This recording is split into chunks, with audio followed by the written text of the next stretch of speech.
So for the past, I want to say 2.5 weeks or so, the three of us, we've been going around to different high school games and seeing which basketball players were who, trying to get a feel for who was who. In your guys' eyes, out of all the games that we've seen, who are some of the players that stood out to you as some of the top players in Southern California? I have to say Jason Crowe Jr. I'm sorry. I mean, that kid he's special. He's different. You can tell just by how composed he is. You can tell he knows the game. You know, he's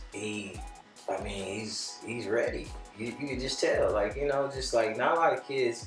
When I was watching him, you could tell that he's coached right. You know, he listens. His teammates play for him, which is very important. You know, because a lot of times you have kids that not everybody's going to play, you know, for the star player because he's getting all the shots. Might get to come late to practice or so, right. But, you know, when your dad's a coach, I don't think he gets to get away with a lot of that. You know what I'm saying?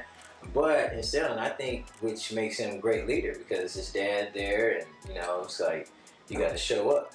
You know what I mean? And I would say he's showing up every. Yeah, he's a bucket. Like every, you know what I'm saying? And when I saw Gilbert Arenas' son, Isaiah, right? Elijah. We had Elijah. We talked about it. Yeah, you know, and I like his game too. You know, it's just the difference in, you know, the games is different. But like with Crowe Jr., hey. What were your thoughts? We all sat down and we watched them play. It wasn't a one-on-one matchup, right. But they played their teams. Chatsworth played against Linwood. The good thing about that is that they didn't hide from each other. Arenas and no, it's close. I mean, they was matching up. Actually, they were sticking each other from the gate. From the start, it wasn't, and that was me and DeAnthony. I think is an assistant coach. DeAnthony Langston. Shout out to Real Run, DeAnthony. I think he's an assistant over at Linwood, and he called it immediately. Like, hey, it's no running. You know, this is real LA basketball right here. Yeah, that's it. That was like how it normally is. You know what I'm saying? But I will say you can just tell the difference as far as like their teammates and the team play. That's why you kind of figure who was going to win. Yeah, Jason Crowe Jr. had more of a polished craft playing alongside his teammates. But Alijah, he was just a straight menace. Yeah. Unstoppable, 1-on-4 the whole game. He was going to the cup at will. They were trying to trap him.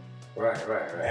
With no purpose. You know what I'm saying? He was just it. So to see an athlete be able to do what he wants on the court like that 6'7", I would have to say like, I love Jason Crowe Jr.'s game, but I just Elijah Arenas, I just feel like he was just more dominant. Yeah, I feel like Jason Crowe had a better supporting cast. You're right. And that's a testament to the coaching staff that they have over there.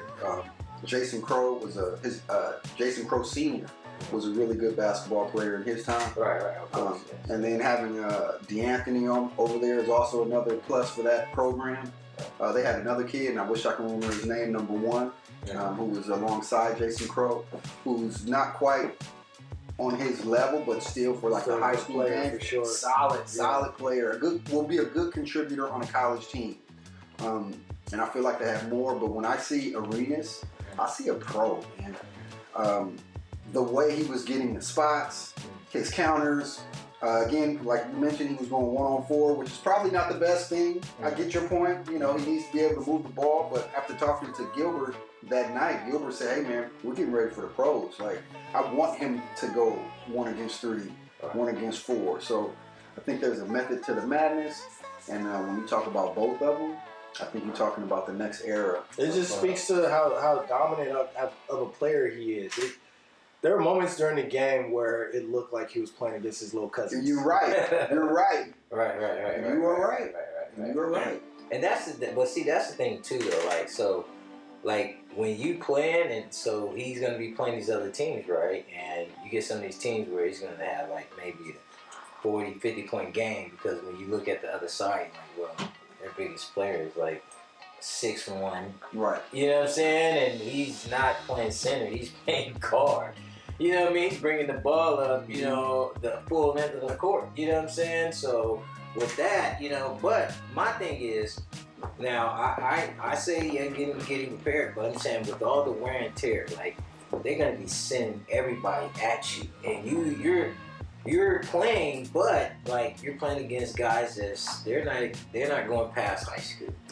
So, majority of them, like, you know, so some of the, you know, stuff that you're getting, you know what I mean? It will teach you some of those things, but some of the mistakes that some of the double team or the triple teams that's coming, it's not going to happen if you get double, triple somewhere else on the college level. You know what I mean? So you're going to have to be able to adjust. And I'm just saying, as far as the whole thing is as well, I'm thinking about the other players, like how they feel that, hey, he get to take all the shots, the bad shots. They're open and you're shooting on 3, 4 guys, too, like, and you're going down. You're not even looking up. Like, there is no need to even run, and you know, you're like, wow. So it's kind of like that whole, you know. You got on the Kobe gear. You know what I'm saying? Oh yeah. And we remember at times Kobe used to do the same thing. We saw Kobe. We've seen Kobe have 30 points on all bad shots. Right. We've seen it. Hey, but you also say imagine Kobe in high school. Was he passing to any of those dudes in high school? Hey. I doubt that highly. Kobe said, hey, you are not in the gym with me, bro. Like, that's hey, what am I passing to you for? Right. But I'm saying, like, you know, he deserved a lot of those shots because he like, hey, I know, I see the work ethic, but these are high school kids. He can't be on that level to just say, hey, Jeffrey shouldn't be able to shoot. Jeffrey got a 3.2 GPA, bro. This is high school, okay? Jerry has a 3.2 GPA. He to get some shots, too. His mom's in the stands, family in the stands. You mean he don't get the shot? Do the right thing is what you're saying. Right. I mean, there's some times to where you telling me he's not going to even get a chance to kind of even... Like, man, like, I don't even get a chance to celebrate. Oh, well, I'm not going to shoot the ball. I might get shoot the ball. I might get some points. Okay, but as a fan of LA basketball, we're all around the same age. I saw Gilbert in high school. Mm-hmm. Gilbert did the same thing, bro. Gilbert was not passing to anybody at Grant High School. Listen, you name another person on that team. Let me say this. This is what I'm saying. First off, it's a difference. Okay, now Gil was filling it up as he should. So it's a difference. But when you're going and you got other players that like just want to say, okay, damn, let me get a shot or something. I'm saying because he's not that big kid that they got. Oh yeah, he needs work. Definitely right. Like, you know, but he would never get no work. He's not like that ever. Like, ever. He's never going to get no work, and it's crazy. Like, you can go to another school, son, and be the man because they're going to give you more attention. You know what I'm saying? Here it's all going here, and he's going to go coach. All that big kid has to do on a team with a guy like that is defend and rebound. If he defends and rebounds, he's going to get his team's going to get a look. Yeah. The big kid. He's not there to score points. Understand what your role is. Understand you playing with a future lottery pick, bro. You're not playing with he's there to rebound Elijah's miss. That's your job. Right, but see, that's another thing too. He's not even capable of like doing that and then like because it doesn't even look like, because they're not even ready. They're not even thinking of a rebound. They're thinking, hey, when he's shooting, they're just watching. Yeah, we're going back on defense. That's it. But that's not Elijah's fault. No, I ain't saying it's his fault. I won't even say it's his fault. I would say it's the coaches in a sense too, but then again, you like, well, I want him here at my school, so what can I say? Because you can tell, just like with the kid from St. Joseph, you like, wait a minute, okay. Like, dude, you're shooting on 2 and 3 guys, the coach don't say nothing, don't give you nothing, and somebody else do it. Oh, okay, so we talked about Crowe Jr. Mm-hmm. We talked about young Arenas. Mm-hmm. A lot of people aren't going to know about Tunde Yusufu. Tunde Yusufu at St. Joseph's. Yes. Grown man. Grown man. Like, goodness gracious. Oh man. He had the game we saw. Is it out of line for me to say he had maybe 20 and 20? Mm-hmm. Is that safe to? I don't know what the stat book was. I mean, He was I want to say athletically 20 and everywhere. 20. Yeah, jumping over people, muscling the ball. Yeah, that kid. I mean, but I'm saying kid, but that man child, like you know what I'm saying? Because he's really like that. I mean, but and you think like, wait a minute, what's going on in basketball, man? Because like, hold on, man, like you know, this kid dating in high school, like you know, he coming by and dating my daughter or something. Like, look, like these basketball players right now, you're like, wait a minute, like, and he looks so different amongst everybody on the floor. Everybody, like, it just his movement, everything, just. I'll say one thing: he's a junior. He's a what? He's a junior. I didn't know he was a junior. He has Who's a junior? Tunde Yusufu is a junior. Come on, He that's has scary. another That's scary. whole Tunde is year not on a the summer circuit to improve. And then the question with him though is that dominance enough at the college level, right? He's what? I give him 6'6". I want to say that Arenas might be taller than him. Yeah. But where do you play him? And can he play four at the next level? And can he play stretch four? Like, there's questions for me about Tunde, his guard skills. And he's taking perimeter shots that aren't great shots. We talked about that. From the perimeter, he needs work on his ball handling. But I mean, I see like a Cedric Ceballos or something like that, to where like you don't have to call plays for him. No way, disrespect Sam like that. No way. I'm telling you. No way. You don't have to. Look, you don't have to call plays for a guy like that. He's going to go get the basketball by any means. No, he's athletic, but he's not skilled. He's not skilled the same way. He's not skilled like Cedric Ceballos, bro. Don't do that. Well, now, okay, so let me tell you why I say Cedric. Because when you talk about Cedric Ceballos, they're not running plays to get. I mean, they probably are in certain instances, but Cedric is going to go find the basketball. Tunde has something about him to where he's rebounding out of his area, bro. Like if he has position and he's strong foundationally, if the ball bounces over, he has enough quickness and speed to go get the ball, two hands on the other side of the court. But that's no something. Skills because he's going to be wild. And let me tell you, I feel like that can be harnessed though. Well, no, it possibly can, but you don't need to run a play for Cedric Ceballos. You don't need to run a play for Tunde either. He's gonna get it, but he's not like, I would say. Let me see. I'm saying because from the game I just saw nobody could hold him down. He was physically dominant. Yeah, he was just so dominant. Do you remember the one play where he missed it, but he tried it? When he took off from the line, right underneath the free throw line, he tried to dunk on those boys. Yeah. But that's what I'm saying. But I mean, like stuff like that, which is good. But I'm saying, are you gonna do that same thing when you playing against the same level of athleticism? Because see, now you can try some stuff. Like the playground. You playing against JV players. You're varsity playing against. I think so. Because just the way his shoulders were set up, I feel like he'll be fine. Yeah, no, I'm not saying. Yeah, he's definitely going to be, but not Cedric Ceballos. That's all I'm saying. But he's going to be able to play with grown men. Oh, definitely, 100%. He's going to be able to do that. I think that obviously there are holes in his game. He's 6'6". He needs to be able to stretch the floor. He has to be trusted to make an open shot from three.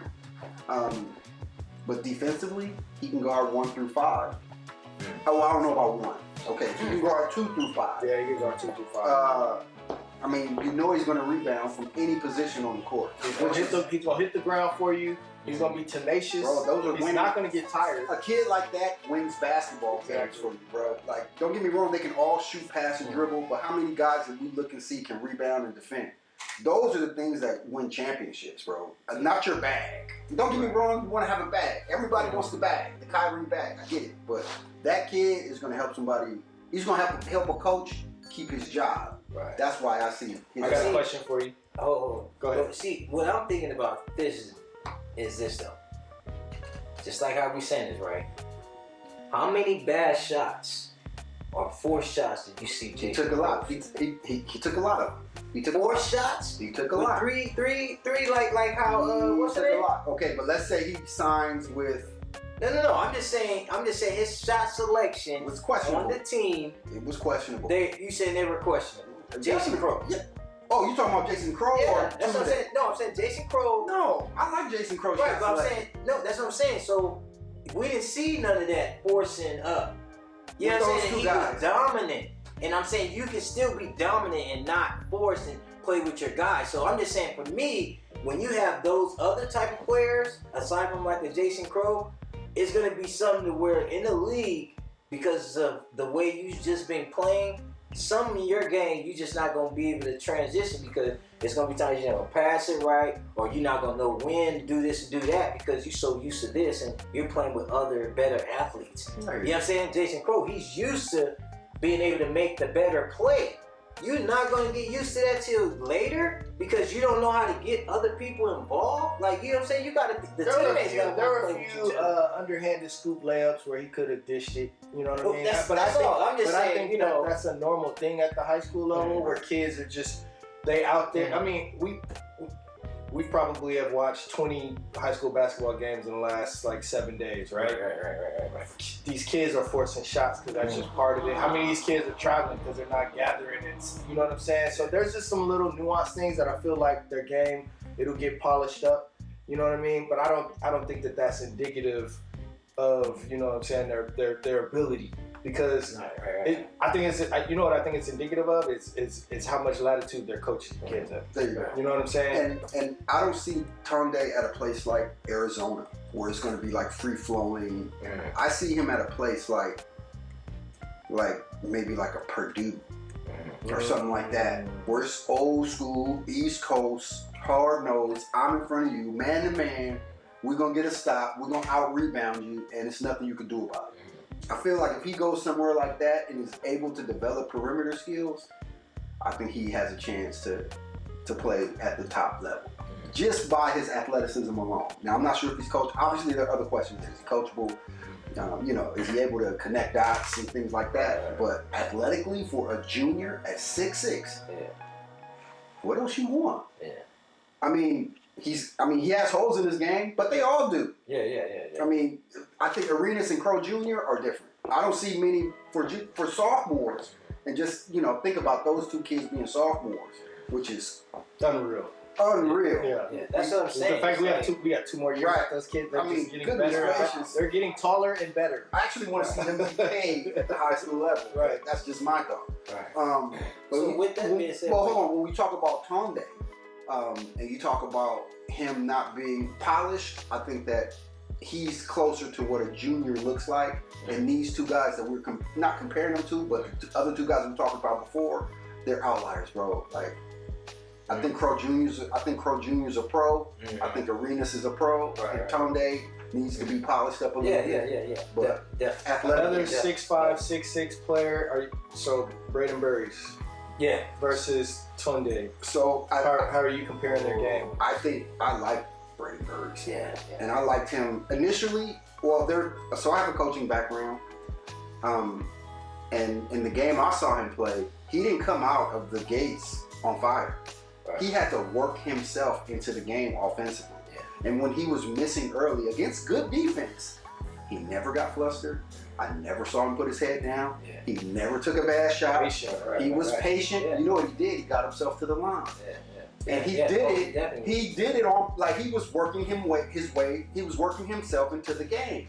There's guys in college that don't understand that part. His defensive intensity never went down. He continued to rebound. He defended. You know, and he's a junior also. And that's what I'm saying with a kid like that. And I'm just saying, like, he could be on that, even on that team, he can take as many shots as Elijah. No, he can't. That's a much better basketball team. No, but that's a much better basketball I'm just saying, with his skill set, he can still take that many shots. That's what I'm saying. To where he doesn't force it. He let the game come to him. He's good enough to take more shots. That's what I'm saying. Like, you know what I'm saying? But he doesn't. That's what I'm saying. Like, even with, now, Crowe, he does take more shots, but he make those shots too. You know what I'm saying? So I'm saying, like, when you have the green light, you have stars that things like that. I'm saying, I'm looking at how they pass it, how they get into the game, they're not just force it. I think there's a difference in just the athletic prowess too. Mm-hmm. You're calling it what it is. Elijah's way more athletic than Brayden. I'm not comparing their games, but Q's way more athletic, more explosive, quicker first step. think Brayden was more skilled, more of an understanding of just angles and passing and that dynamic. Right. So we go. So at the end of the game, who would you give the ball to? Oh, At top of the key To get the bucket to win the game. to win the game. Who you give the ball to? I'm giving it to Arenas, man. me too. I'm giving it to Arenas. Me too. If we talk we're talking about Crowe, Brayden, and Arenas. Okay. I'm giving the ball. I'm giving the ball to Arenas. I feel like he can get. He's used to going 1 against 7. He'll be able to get the best shot off. Yeah. That's what I think, man. I think I gotta go Crowe. I'm not mad at that. I gotta go Crowe. Crow's gonna give me something. Even if he don't shoot it, he's gonna set somebody up to. And I'm that's not satisfied with that. And that's not taking anything away from Burries. I think Burries a legitimate combo guard. Can Burries play the 1? Yeah. Damn right, he can play the 1. Can he guard in the post? Yep. Yeah, he can do that too. Well, I mean, the game that we saw him play, that was a competitive game. You know, Physical game. In the third, did he shy away from any contact? Nope. No. You know, when his team was down, did he figure out how to get a bucket?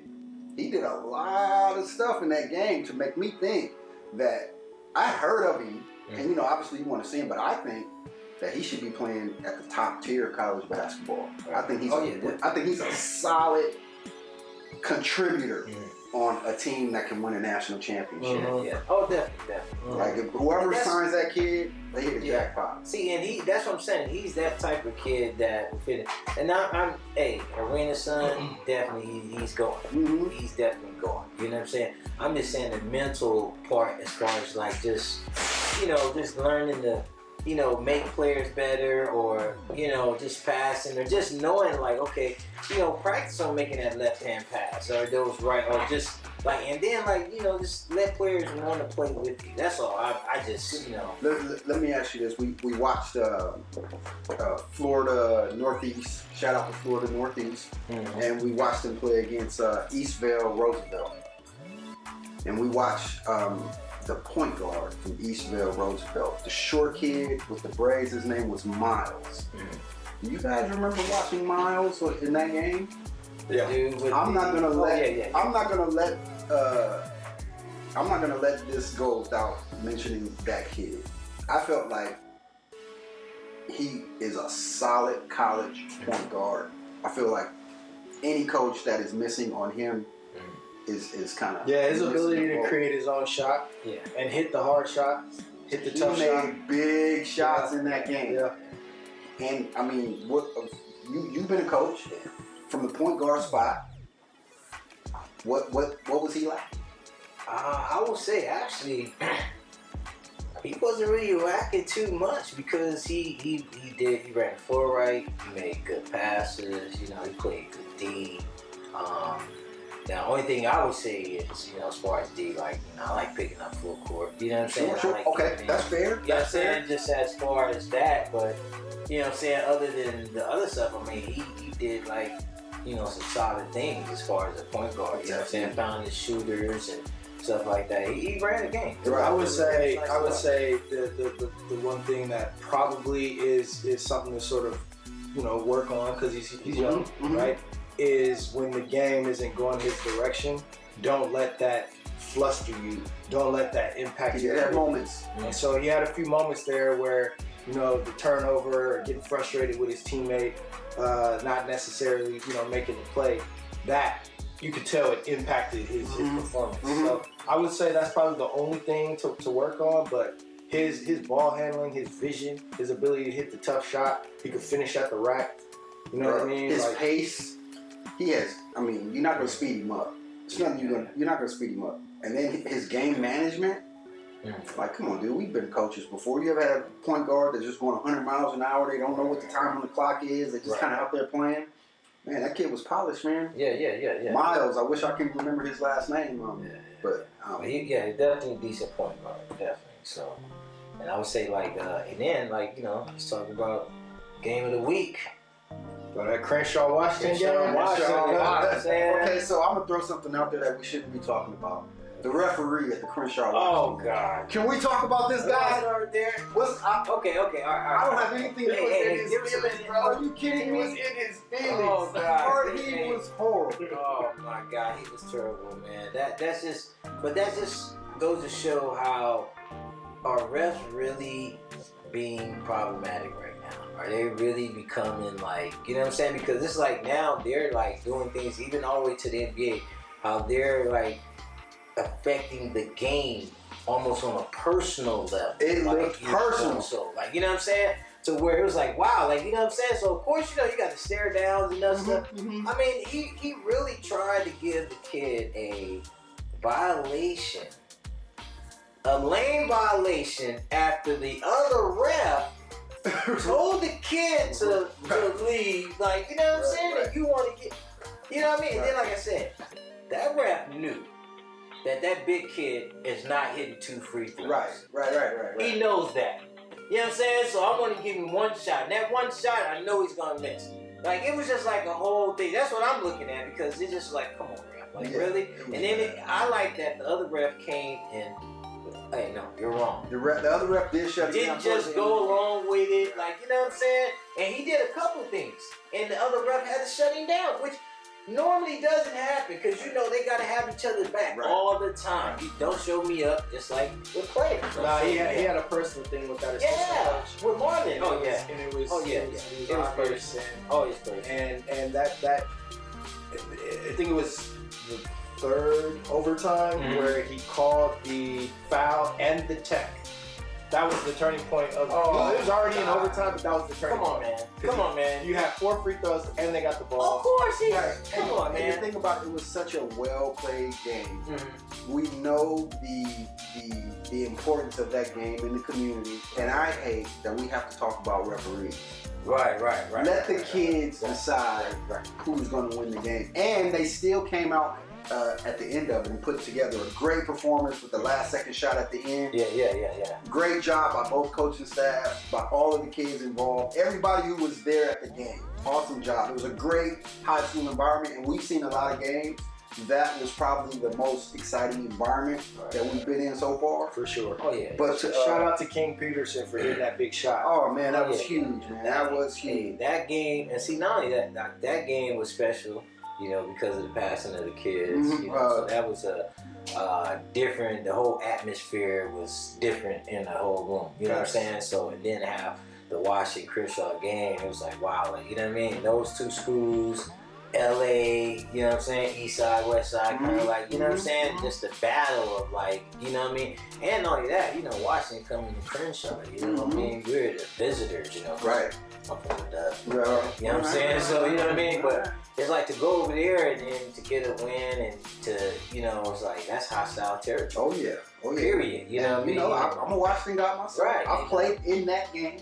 On that court. And, you know, the intensity is still the same. Yeah. It's still the same. So it's just great to see. And, you know, and it's an opportunity for us to shine a light on LA City basketball. Oh, yeah, definitely. You know, and I'm glad they were able to show up for us like that. Yeah. It was high level basketball. Like, it wasn't just another game. Right. Like, those kids were out there competing at a high level. You had some college kids out there on the court.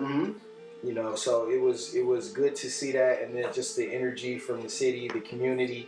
It's unfortunate that the refs had such a heavy hand in the game, but nonetheless, that game did not disappoint. Not at all. It was for quadruple overtime thriller. Oh yeah. And the fact that it still came down to the last shot, right. That was dope. It was like, come on, man. It was like, shoot, pretty much it was going to be next guy out. They were playing 4 players. Oh yeah. On the team. Right. There's so many players falling out. You know what I mean? And so it was like, and then you think like some of the guys that was stepping up. You like, well, you got players that's never played, and then they're at home. Like when the kid came in and scored the layup, that was a turning point too for Crenshaw. Right. Okay, because he scored the layup. He didn't get the and one, but he scored it on the right hand, and he fell, and it was like, wow, like they not even supposed to score. Right. You know what I'm saying? So for them to score, it was like, wait a minute, you know, because they didn't have no go-to guy. Right. You know what I'm saying? Everybody was on the bench. So now everybody looking at who's going to shoot the ball. Right. So luckily, what's the kid name that hit the last shot? King. Luckily, King didn't foul out. Right. You know what I'm saying? Because they wouldn't have shot. Who else is going to shoot that shot? Yeah, the other shooter was on the bench. Who else is going to shoot that shot? You know what I mean? Because the other kid, number 11, which made the 3 free throws, which is good too, that came in clutch. Sure was. Because he made the 3 free throws. If he didn't miss one game. And I have to say from the line, Washington might have shot 30% at best. Oh, yeah. They had opportunities to win. Oh, yeah. And they controlled the glass in the second half and in the overtime period, but you got to make free throws. Right. And I have to say, the big fellas got to catch the ball. 100%. They got to catch the ball. A ton of opportunities to catch and finish. Come on. That baseline, the kid go baseline, and they dump it. Brian goes baseline. So, he has to work on his hands. Yeah. And that's another question. We're talking about some of the big guys that we've seen. And Tunde definitely fits that mold of a big guy. But talking about Jabari Scott at Washington, 6'9", his body is prototypically what you look for. But you're talking about a guy who needs work. Yeah. And what would you do with him this summer if you had him all summer?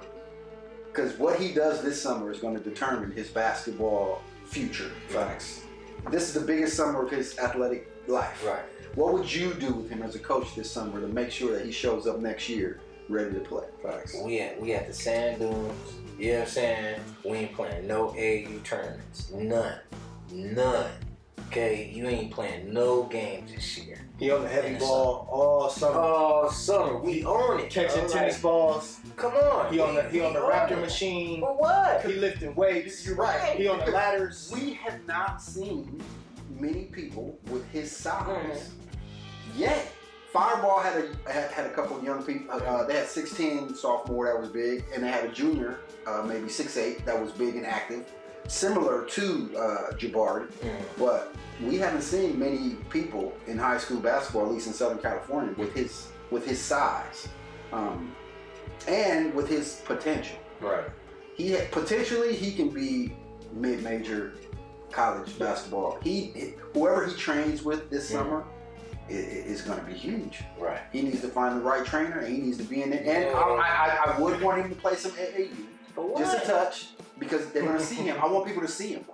It's advertisement. I do want people to see him. Who's seeing the kid at AAU doing whatever he want, but then can't do it in regular play? He needs to be in Vegas. He needs to be in South Carolina. But so that people can know that there's a 6'9", 6'10" kid. They part of the game nowadays is marketing. Right. And you will get overlooked if people don't know who you are. But no, you're absolutely right. You're absolutely correct. Okay. But I'm not marketing if I'm trash right now. Like you're gonna be marketing trash. You're gonna be marketing trash. Trash is a strong word. Trash is strong. Okay, strong word. Strong word. Strong word. No, I'm just saying. Okay, I'm just saying.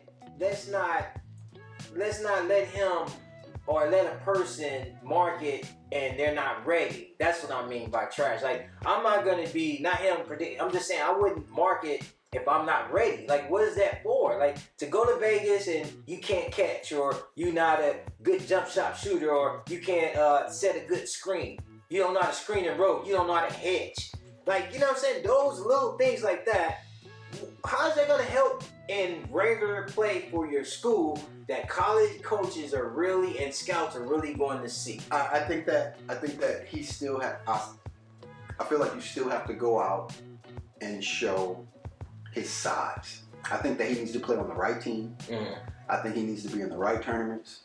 And I think that there is a possibility that a coach will want to take a chance on him if they know that he has that grit that we talked about. He's coachable. He's tough. All of these things, that blue collar mentality that he's going to bring to the game. If they know that he has that, I feel like they can take a chance on him. Well, somebody will. But I'm looking at him right now. Or kids right now. You like, okay, we can kind of see how far you're gonna go. We can kind of see next year, this depending on junior level, sophomore, senior. Like, okay, if you're a senior, We already know because we know you're going to be playing with other elite players. But if you got another year, I can work with you. But from what I understand, this is only his second year of playing, right? Yeah, so he's behind. Yeah, he's way behind. And I saw him last year. Mm-hmm. From last year to this year, he's made huge strides. So that's what matters. So that's what I'm saying. So last year he was a body. You know, he's on the court, but he's not contributing in any way. Right. This year, I mean, I've seen him maybe 5 times. I've never seen him get less than 10 rebounds in a game. You're gonna have 3 blocks. He's gonna have 3 blocks, but is he gonna catch the ball? Probably not. Is he gonna fit? Is he gonna miss a bunch of easy finishes at the? Probably. He's gonna miss some chips. Is he gonna make free throws? That's just work, though.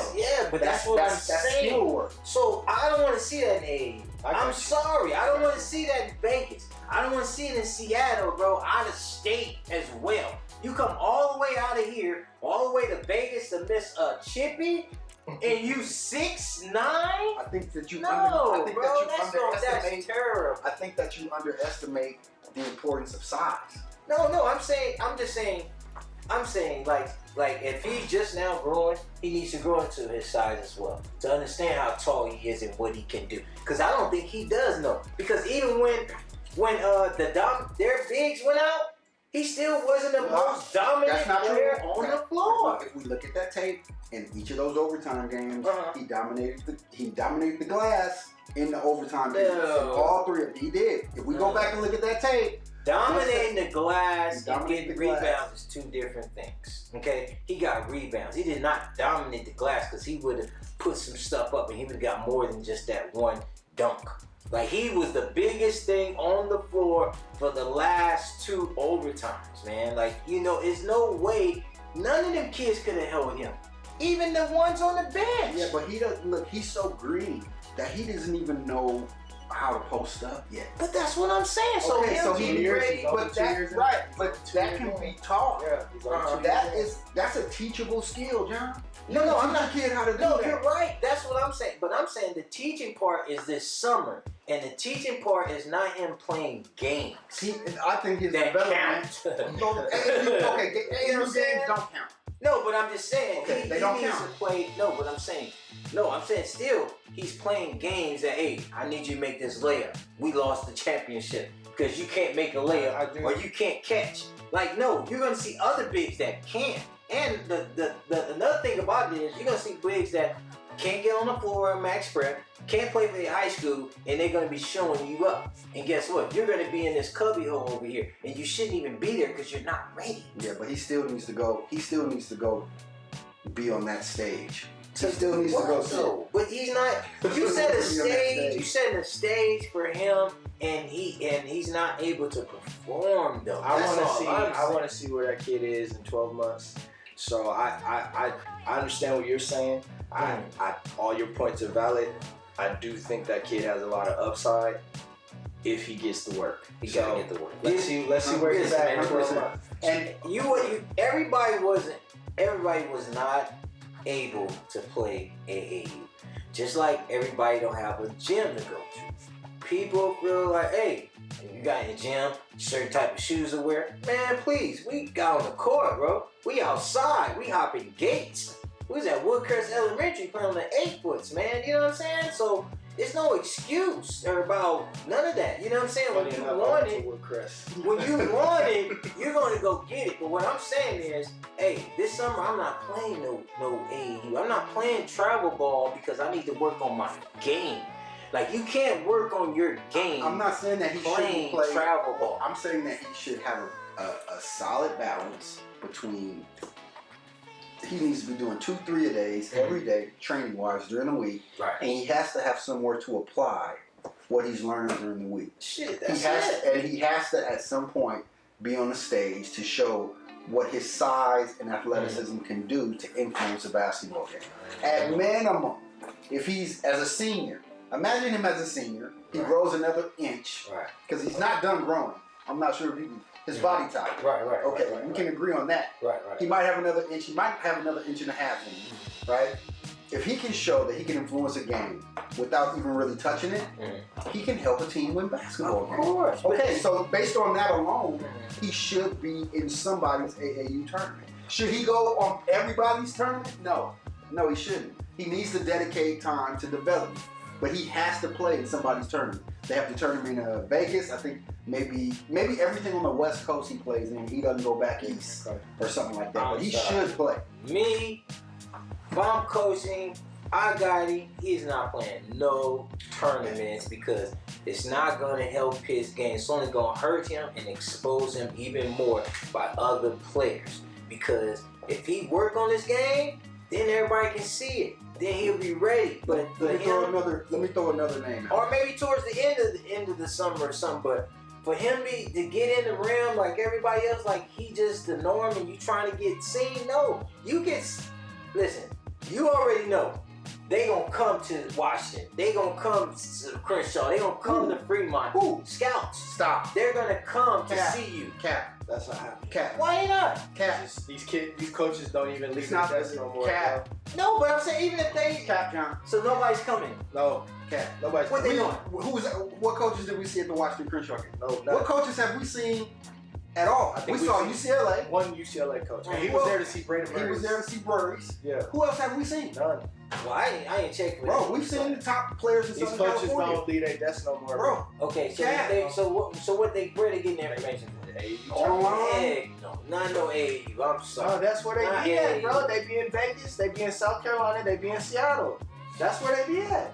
And the community's very, very You small. know why? Because they know that they can pull up and see 100 players at a time. There you go. That's why. Yeah, but I mean, what? But I'm saying Nobody's coming to Washington Crenshaw, bro. Nobody cares. We care. That's why we put it on TV. No, I'm saying if certain players are playing the way they're supposed to play, the numbers on Max Prep is gonna make a scout or something go to Washington. I wish that was Sierra true. Canyon. I wish So that nobody's was going to Sierra Canyon either. That's different. Sierra Canyon why is Canyon it different? Because it's Sierra Why is Canyon. Sierra Canyon different? No, I'm just saying. You're saying that they're not going. They are going, bro. They are going. You're saying they're not going. I just told you. There's a reason why city basketball is what it is right now. Resources is a big part of it, but it's also that the kids know they're not going to get a look. They're just not going to. It's just not. They might go to a Southern Section game. They're not coming to city basketball game. It's not going to happen. It's an unfortunate truth. Wait. And first of all, it was a lot of coaches at the Real One. Okay, hold on. Wait a minute. Hold on. It was a lot of coaches at the Real One. At the yes, the second one. They're going to go to things like that. So they're going to go to the tournaments. They're not going to come to the one-off game. They're just not doing it. It was coaches to see Arenas and Crowe. Yes, it was coaches to see Burries. These guys are legitimate names. They've done the circuit, right? But I'm saying, there wasn't nobody there to see Crenshaw Washington, bro. No. I'm saying, first off, Crenshaw Washington. First off, the Crenshaw player, the best player came from Viewport, and he's not that good. So I'm saying they don't have the players like that. But I'm saying we had a player like how we had before, like like a Gumby or somebody like. They're coming in the stands to see. That's all I'm saying. Like, if you're doing the right thing on the floor, they're gonna come. And like you said, he's 6'something", you're making noise. You're gonna make noise in Max Prep, whatever. They're gonna come and see who is this kid. And all I'm saying is, making noise in AAU does not transition to Max Prep. That's all I'm saying. And it's not a. All right, I think we're coming up a little short on time. So 10 minutes. Who the last name I want to throw out is a 6-foot point guard out of Pasadena, Blair, Timmy Anderson. I'm not gonna call him Timmy. I feel like he plays so big that his name is Timothy now.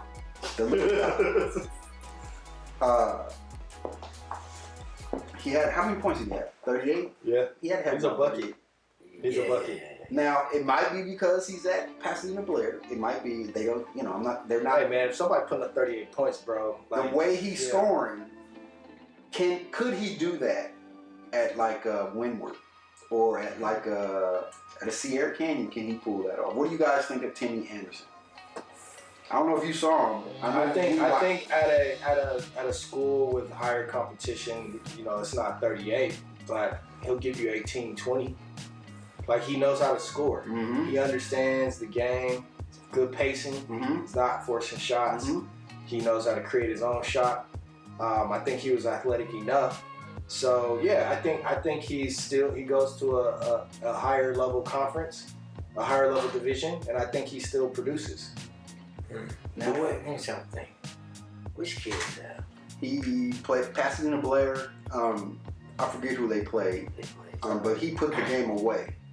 And maybe the fourth quarter, he legitimately put the game away. I'm talking about wide open threes and ones, finding the right player. He's a guy that Premium Sports Entertainment would definitely love to have a sit down with to figure some things out. He is He's a sophomore? He's a sophomore. Oh yeah. He's small, about 6 feet, but can he play point guard and at St. Francis or something like that and make the same noise? With you know what I mean? What's their colors? What color? They wore green. Yeah, the green. But hey, man, the kid putting up 38 points, man. Like consistent. I want to say he's averaging 30. He averages 30 in 8-minute quarters. That's no fluke. Right. I mean, hey, I will say this. First off, you're on the varsity level, and you're averaging that, then it's definitely good. Now, of course, you go by competition, but I mean, shit, if you're putting up buckets, man. You know what I'm saying? I mean, true enough, sometimes it may, come down depending on, what you have, but if you're able to score, you can score kind of anywhere in a sense, you know what I mean? But if he has that knack, and that's what I'm saying too, because if he's used to that or whatever, when he gets to the other part, he's going to be able to give you a 10 solid. Like, you know what I'm saying? Like, hey, I need this kid's going to give me 10. Like, you know what I'm saying? Because he's scoring 20 and 30 over here. He's going to give me a solid 10 here. I know that. Like, you know what I'm saying? For sure, we're going to get 10 out of this kid. He's going to, if we give him enough, you know what I'm saying? I'd love to see what he does against like a Gavin Hightower or like a Miles over at Roosevelt. Gavin physically is much more college ready, and the kid is a year younger than him. But I just want to see what he does against. You get that kid a year in the weight room, he'll get there. Oh yeah, I definitely believe it. But I want to see him against some of the top tier. I think he's on the same level as these guys, and I'm not sure if he's going to get the spotlight on him at Blair that he would if he was at some of the other schools locally. You got Mozzie over at St. Francis who just got offered by UCLA, and you got this kid over at Blair. I think they got to figure out a way to get him in those rooms or figure out a way to get him in those runs so he can show that he's with that top class. Correct. Because I think that he's knocking on the door when we talk about some of the top point guards, and I'm not sure if he's going to be mentioned in the same sentence with some of those other guys. But I'd love to see what he does against some of those top guys. I think he can push him. I think he can push Gavin. How's his defense, would you say? I mean, he doesn't. So I like guards that can pick up 94 feet myself. I like to see guards turn guards in the early half court, maybe 2 or 3 times. So I'm not sure if he's that guy yet. But again, we're talking about a sophomore who shoots the lights out, who understands a good shot, who's the son of a coach, who doesn't get flustered when he misses 2 or 3 in a row, makes free throws, can initiate offense. It's a lot of positives going on with that kid, and I want to see what he does against some of the top guys in California. I think he deserves a shot. Who else do you want to see this year in terms of games, matchups? Any big matchups you're looking at? Well, there's another name that I think needs to be mentioned at Cypress, Ryan Gove. Okay. I want to say he's a freshman. He's another one, 6 feet. He has some flair to his game. I think he's a special kid that deserves an opportunity to be mentioned with these top kids. And then one name we had mentioned from Centennial is Carter Bryant. 6'7", 6'8". Guard skills. He's a senior. I think he's ready to go right now. So I definitely like to see those two. And the last name I want to mention is, we know that Sierra Canyon has tons of talent. But Bryce Cofield, I'm gonna look in the camera and say to all the coaches out there, any kid with the last name Cofield, you probably need to take a legitimate look at. I coached his brother over at Cal State LA, and I spent a lot of time with his older brother. The Cofield, that's winning basketball. That's toughness. That's grittiness. And anybody who has an opportunity to sign Bryce Cofield, winning basketball. You might not know me from a can of paint, but the Cofield family. Cofield's loaded. I like that. They bringing out some toughness, bro. So Bryce Cofield, keep your eye on that. Keep your eye out for Bryce. And All right. All right. Thank you guys for watching Slick. You know what I'm saying? We'll be back next week. Don't forget to like and subscribe. You know what I'm saying? And We'll see you on the next video. boom.